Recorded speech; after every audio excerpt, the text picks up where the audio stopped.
Boneless na torsilyo, guys.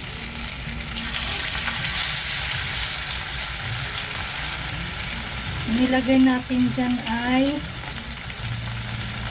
onion powder, salt, chili powder, flour, at lemon.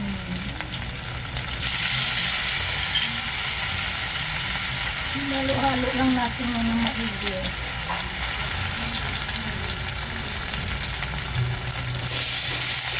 At i-fry natin siya ng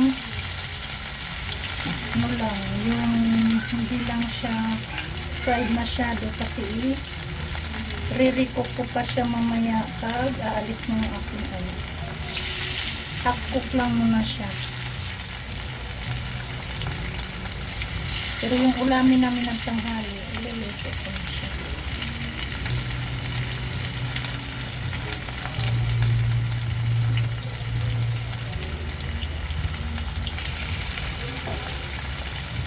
Yan yung pagkakaiba sa bahay ang trabaho mo. Meron ka pang time para sa mga anak mo.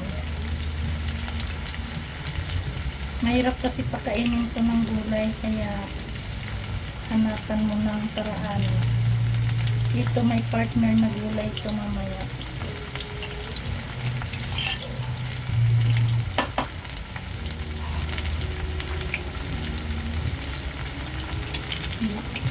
Tayo na lang natin yan mag golden brown. Then baliktarin. Then ganun lang. Parang nagpiprito lang ng ordinary stuff. Thank you for watching.